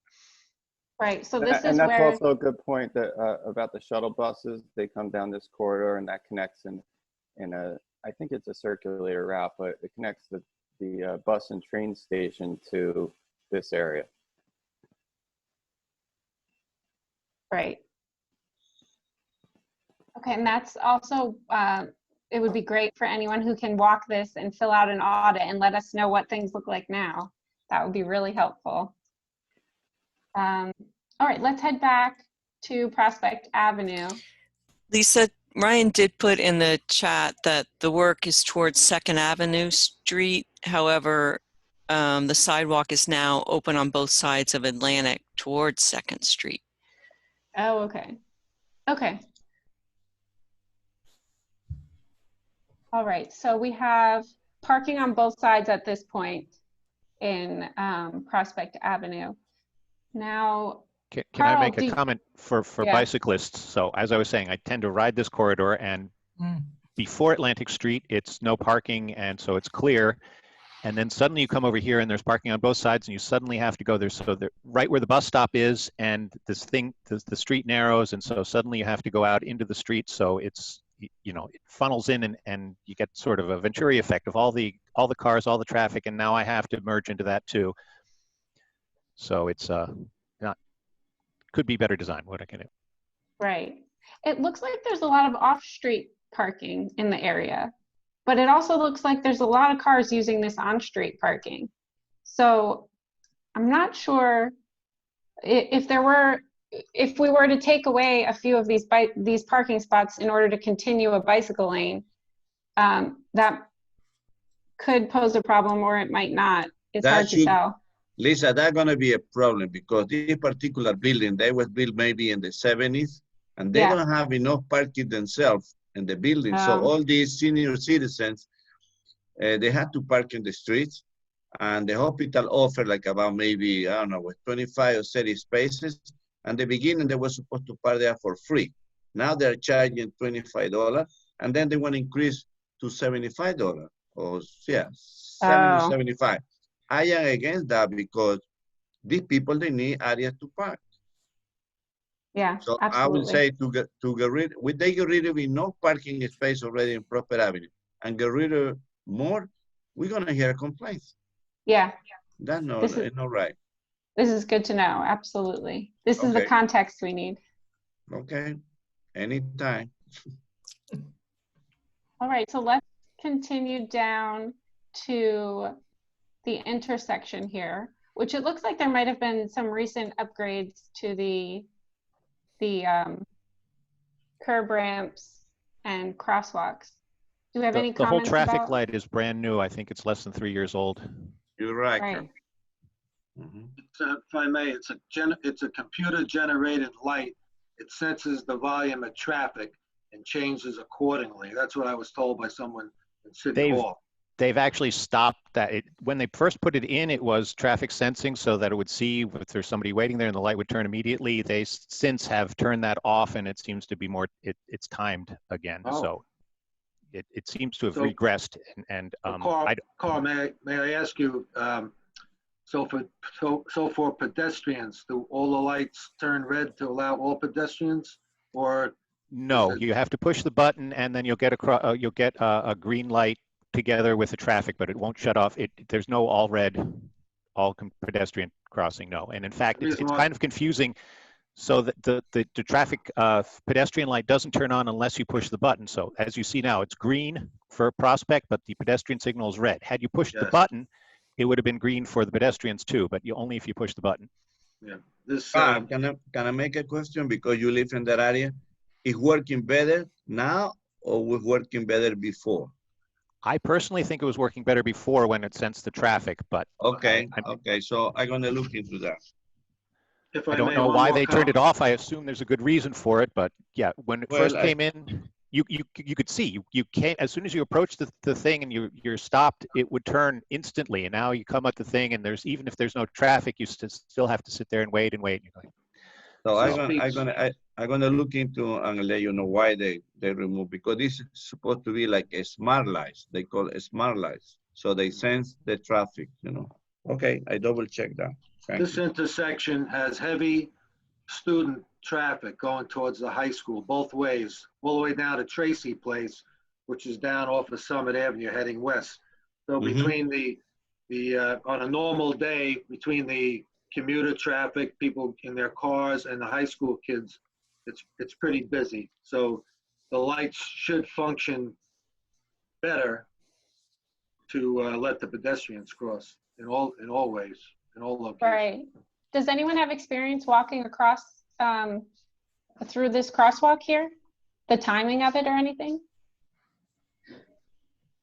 No. So, I do. Sorry. Go ahead. I wanted to, I'm noticing here there's so much greenery. It looks like so much more of a friendlier place to walk than that first intersection by Essex. Yeah. So I don't mean to regress, but just a few ideas regarding down there. I mean, the sidewalks seem pretty narrow compared to the width of the street, given that it's one lane street. And also there's no greenery down there. Yeah. I know there's definitely that patch of pavement in front of the residential buildings, but even further down between the hospital and Essex, there was not much greenery on the hospital sidewalk, and that's a very heavily, utilized sidewalk. So if that could be wider, that's all. Yeah, so you're talking back down this way, right? Yeah, all the way down, and you don't have to you don't have to make go down everybody, there at all. but just in the back along here, there's not really, all the way down. Yep, absolutely. That's a really good point. One thing I would add is the street way back down there is 50 feet wide, even though it's only one lane in each direction and no parking. So it's incredibly wide. So there's definitely room for wider sidewalks or even a median with trees or both potentially. Absolutely. Yeah, but they should be a small tree, and that way don't interfere with the electrical lines. Right. It would have to be the right type of tree so that it doesn't. Right. Yeah. Okay. Well, let's. You were asking about crossing over here. This is still a fairly new traffic light, and so the experience is much better as a pedestrian than what used to be. So I don't know that anybody is yet ready to say, oh, this. Everybody's just going, wow, it's so much better than it used to be when it was a four-way stop sign. So, come back again in a year or two, and then people might. But for right now, everybody's going, oh, thank goodness there's a light here now. No. If we got room for improvement, we look into. Absolutely. Yeah, especially because the high school is right down the street there. So we want to make sure that we're we're making the area safer for them as well. So let's continue down Beech Street here. I don't know why I lost my ability. We'll just scoot out and look from above. Or, sorry, I'm gonna make everybody car sick for a minute.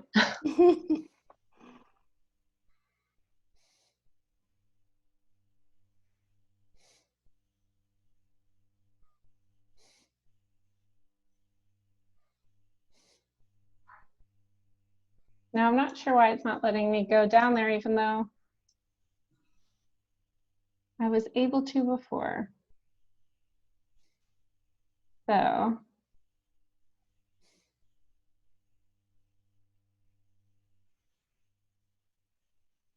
There we go. All right, so Beech Street has a lot more trees, a much narrower sidewalk, and it certainly looks like it's maintained a little different than Prospect Avenue. Sure. Yeah. But we got plans to pave Beech Street in the next few months. Oh, excellent. In the plans, are there any plans to stripe crosswalks along the route or anything? I don't know, I will have to, or maybe I can get the people from NIGLA to get in touch with you, and that way they can let you know about the plans. What are we gonna do in Beech Street? Because that's the engineers that they are supposed to do all the spec for this particular job. Yeah, so if we look at this first intersection, it looks like there's no crosswalks striped on either. Oh yeah, overlook, yeah. So there's no crosswalk striped on either side. And I think there's not even a curb cut to allow a ramp to cross the street there. Mm-hmm. And I think this might be. I think, if I'm not mistaken, that they have put those in. Oh, really? I recall it fairly recently. I can't swear to it right now. Now I'm on the wrong side of the building to look, but I believe that at least, I don't know on the far side, but on the left, if you go a little bit to the left, I believe that there is now bump out on that one. Yeah, that particular street, I think it was paved when December and November, at the end of, yeah. Oh, about right, yeah. A few months ago, yes. Excellent, because this is back from September, so that makes sense. Yeah.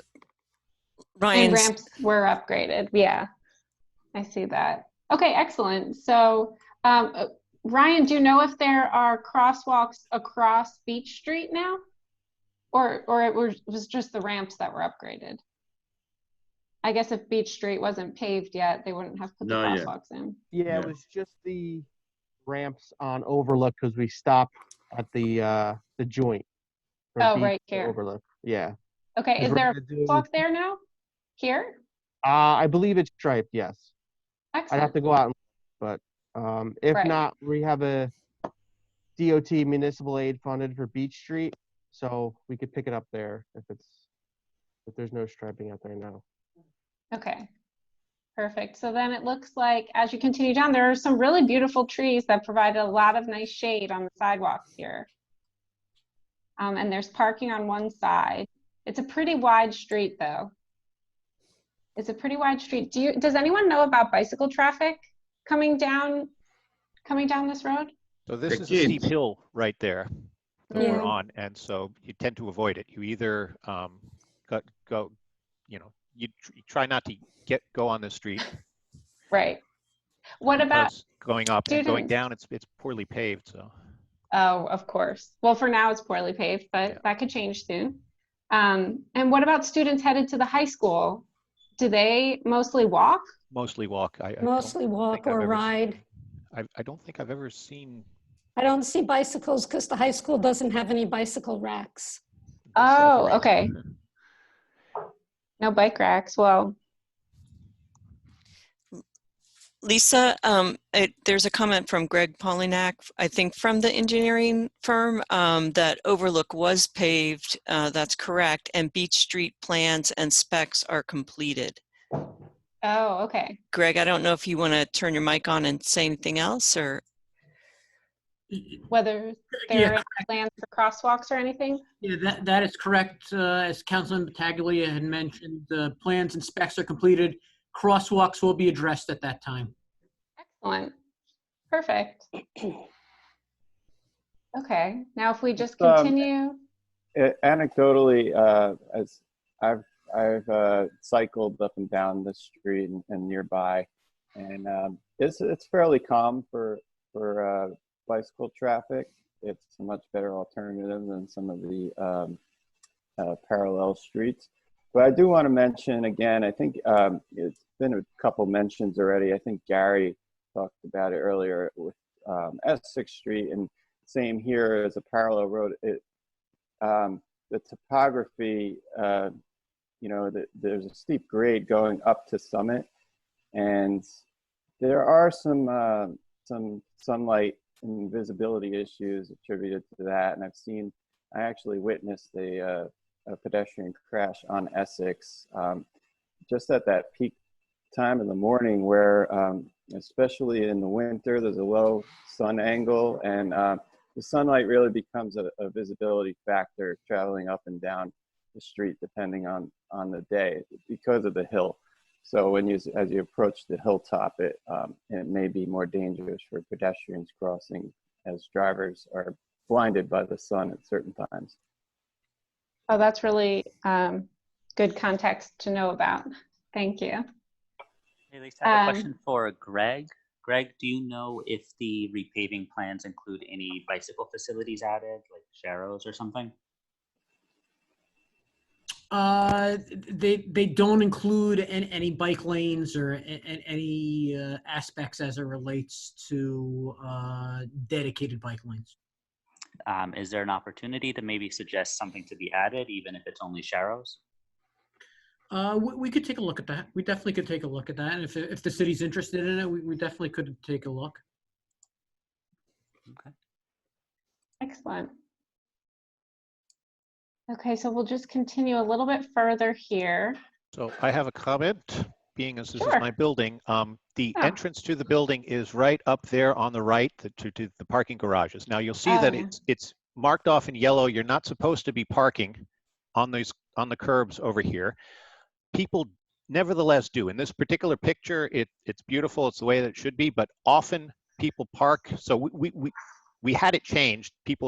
Parking used to be allowed much closer to the curb, but it's a dangerous area when you're coming out of this driveway. You can't see, and there's a lot of traffic, and people are turning on the opposite side. They're turning to go to the school and stuff. There's a lot of traffic, a lot of pedestrians, and enforcement, I don't know. They've done what they could. You're not supposed to park there. People still do. And so when there's a car parked over here, there's no visibility when you're coming out. So you have to basically go halfway into the street in order to be able to see. And then, whoa, there's somebody coming down the hill, and it is a hill. So, they tend to go a little bit faster than because they're coming downhill. And so it's a problem area. I just want to note that. I'd be remiss if I didn't mention the fact that it continues to be a problem, even though they've reduce the parking. Right. Carl, I take a note of that, Carl. I'm going to mention to the city manager, make sure that they enforce the no parking area. And there's additional striping that could be installed too, to really. Yeah, to enforce it and make more visible. Yeah, to make it more visible. But the bottom line is enforcement. That's it. And it looks like at this intersection, we also have no ramps. And I believe that's still no ramp. They haven't fixed that yet. Yeah. No ramps or crosswalks yet. Yeah. That's common way, right? Correct. That will be addressed. That will be addressed as part of the paving. Oh, excellent. Thank you. Perfect. And if we scoot down a little bit further, we have 2nd Street here, which again, there are ramps at some of the intersection, but not all, like right here. And now we're basically at the high school. So does anyone have any experience walking around this area? Or maybe driving through, seeing the students? Driving through, yes. I walk through there too. There's not much, so to the left is the entrance of the high school, and so it's very slow. I mean, even when high school is letting in or letting out. People, it's high traffic, but they're not moving very quickly because they're picking up, dropping off. The problem is on the other side, people tend to be turning into coming out of Second. And so especially at high traffic times, you know, somebody's tearing down the hill and somebody wants to make that turn there. So that can at times be a little bit precarious, but. So there's some speeding issues in this.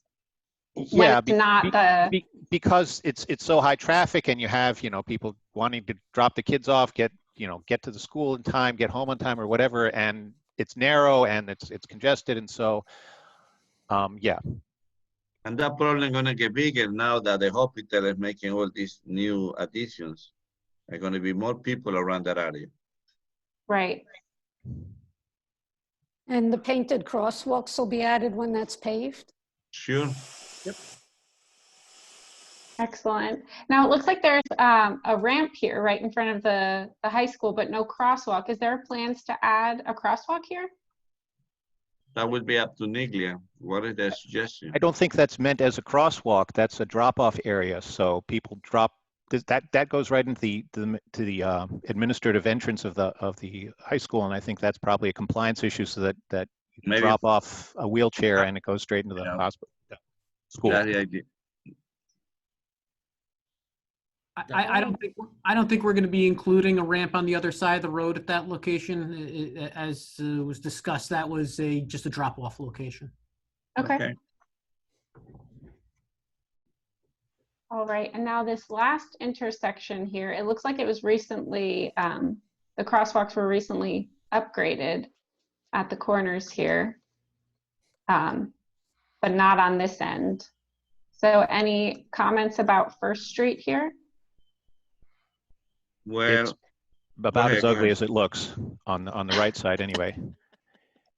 And also the traffic light is timed in a weird, so it has the problem that especially when school lets out and when school lets in, students are roaming all over the place and they tend to ignore the traffic light. Nevertheless, the traffic light has this one does have a on for all crossings. So you're not allowed to cross if you follow the signs.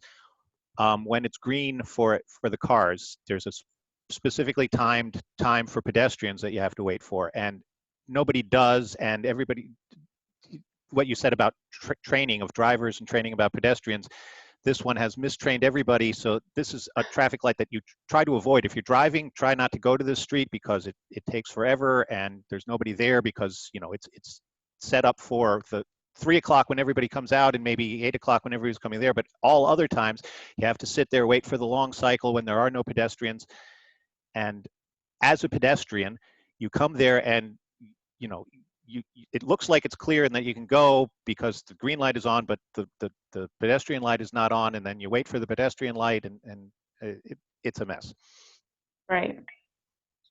Okay, that particular street, First Street, is a county road.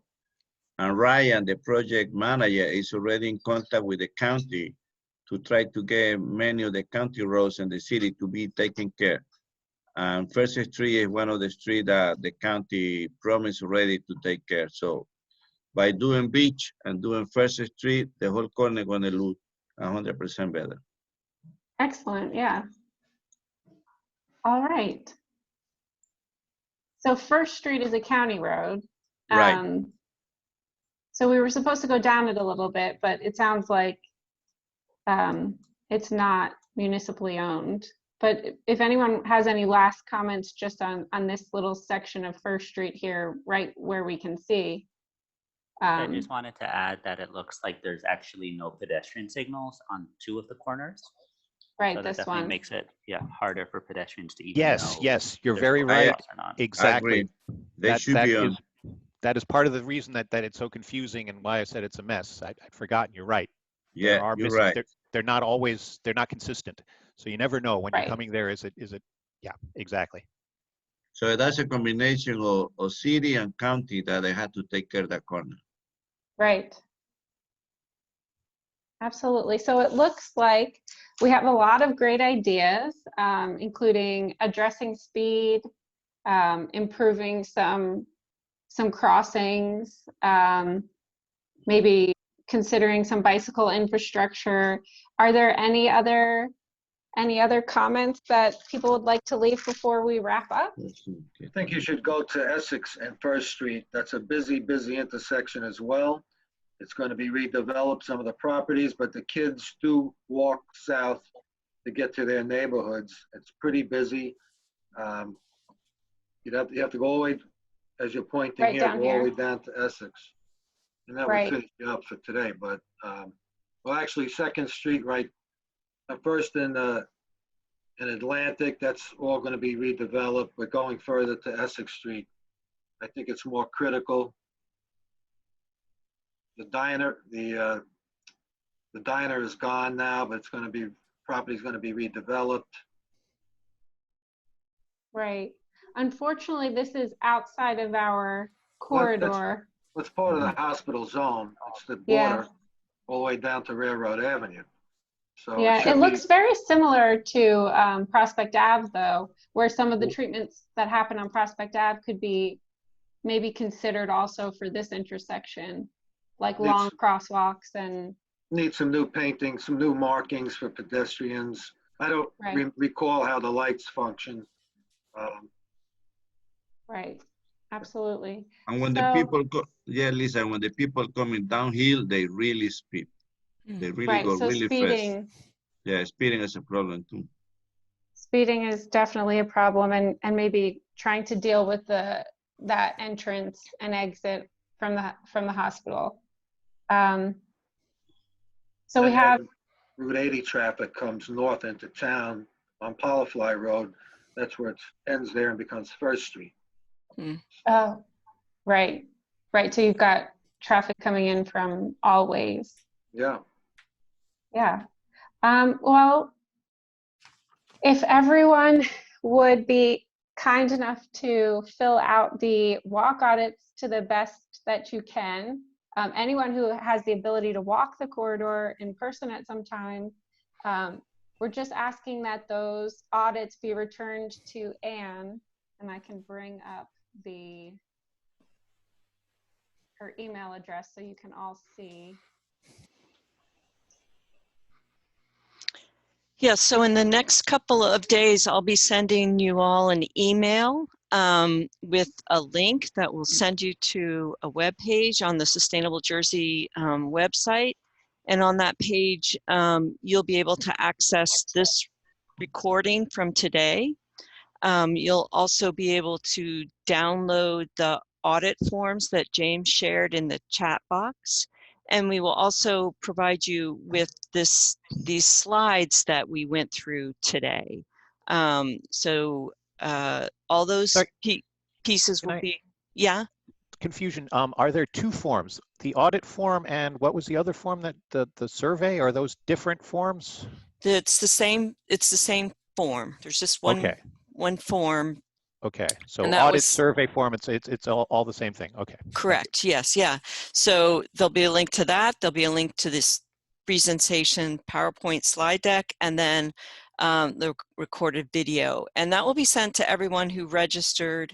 And it's a shareable link. If there's people that you know that weren't able to join us today at this time and they want to view it and provide some comment on use the audit form and provide comments, please feel free to share it. As Lisa said, we'll be taking comments on the walk audit form. We'll be accepting those until July 21st to use them for our plan. Obviously, that form could be adapted for use in other parts of your town. It'll still be available to you, but it's just the form that we're going to be using for your report. We'll stop accepting them on the 21st of July. And then just going forward, we will have another opportunity to provide input in early September. We'll have a draft walk audit report. Lisa showed you some covers of some of the other reports that we did in the last cycle, and we are preparing a report for your town. And we will do a public input meeting, basically to get your thoughts about what's proposed based on the information that we gathered today, as well as those audit forms. So that will be all compiled together into a report, and we'll go through that report, some of the draft ideas for that report with you in early September, towards finalizing the report by the end of October. So it's been great. You've all hung out with us for the full 2 hours and provided a lot of great comment. And we really appreciate that you did that. And thank you for that. And I don't know, Lisa or James or Keith, if you want to add anything else. Right. Yeah, just thank you everyone for having your videos on, for speaking up, for giving us all your feedback. We really appreciate it. On behalf of the mayor and the rest of the city council, I thank you for everything that you guys are doing for us. Thank you, Ernest. Thank you, Lisa. And this was a wonderful presentation. And thank you for your help. I'll echo that and say thanks to the team and the participants. And also, I just want to encourage more people to use the presentation and the audit form. So if you know of anybody that could not make today's session or didn't know about it but might be interested, maybe you know, pass it around the family or the hospital employees and maybe school children that might have some insights. That I think that would be helpful to just spread the word and get more audit forms out. I promise for the next time you're gonna have a lot of people. And just yeah, just to echo what Keith is saying, one of the things we couldn't do virtually is see the driver and pedestrian behavior. So the more feedback we get from people who work at the hospital or work at the school, or kids who go to school, the better our report will be. Lisa, do you have any suggestion how we can keep people away from the phone when they are driving? Oh, well, that will help. They make cars now that yell at you if you look down. Yeah. That's that combination between people that don't follow the rules and the driver using the phone is a big combination, especially at night with poor lighting. Many people, I think the number is like last year, 107 people got hit by cars in Hackensack. Right. Well, and I think the Street Smart campaign talks a lot about keeping your head out of your phone, right? Right. Correct. Yeah, it's I think it's a constant barrage of educational messages and enforcement that are going to be needed in the short term. And then, some tech improvements might help with the hands-free and, measuring people's focus of their eyes and, that's all coming down the line. But, in the meantime, I think that maybe another Street Smart campaign would be helpful. So and any of the city participants or law enforcement might be able to reach out to myself or to Lisa Lee about possibly revisiting Street Smart in Hackensack. I'd also like to add some of the traffic calming by forcing drivers to turn more, to act more with the car. You can't have your phone on you if you're constantly turning the steering wheel. So some of those engineering improvements that make driving more of an active activity can make it safer. Yeah, we need to get rid of automatic cars. And it's no question that I've been working with Ryan and PSG to try to improve the lighting in the city of Hackensack, at least in the beginning and the intersections. The poor lighting helped to try to get less accident, because we got too many accidents in the city, especially at night, because we got poor lighting all over. One of our friends got killed right in Prosper Avenue. I know that he crossed in the wrong way, but there was really poor lighting. That was one of the reasons he got hit. So any help in that we can use. have a general question. I don't know if this is in the purview of what you do. There's a cultural problem in that large properties mark off their private property, put up fences, and there is no way to cross through a property. And I know you don't want people walking through their property, but even between properties, if instead of having fences, if you had an access way, an area to walk through between the buildings, pedestrians would love it, because instead of having to go all the way around the block, all the way around the block, all the way around the block to get to where you're going, if you where you want to go is just over there, but you can't get to it because it's blocked off by a fence. Also, there should be a lot more walk pathways through the hospital. I think the hospital takes up a large amount of space, and if you're a pedestrian, a lot of the times you just have to walk all the way around the hospital, unless you feel like, you know, walking through, pretending you know where you're going, that you're going to get kicked out or something. But there should be open, you know, friendly open access of, like, yeah, if you're a pedestrian, you want to go over here, go through this way. That'll get the pedestrians away from the high traffic areas, and it makes it easier for pedestrians. But I don't know if this is the type of thing that you can address or not. And it, like I say, it is a cultural thing. In Europe, they're much more open about this type of thing, that you know, they encourage you to walk from one place to another. They don't put up fences. You know, you park somewhere and you're like, oh, I want to go to the store across the street, or not across the street, right next door, but you can't. There's no access to it. You have to get in your car, drive out, drive and park in their parking lot. So, you know, it would be great if there was more just access for pedestrians only, not even meant to be a car street, alleyways between buildings and stuff like that, so you can cross.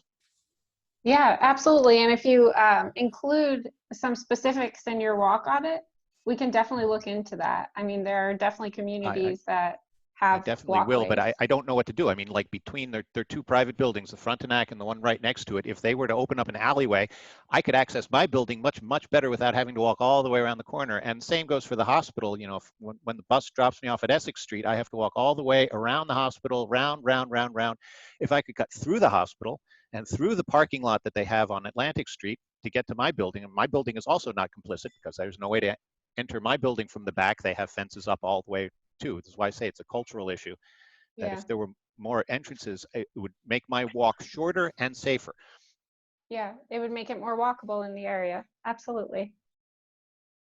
All right, well, I think we've gone past our allotted time, but I really appreciate all the really great feedback. And if you just get those forms back to Anne, we'll get that report done as soon as possible. Yeah, and so just thank you all for coming. Thank you. Thank you. Thanks, everyone. Thanks.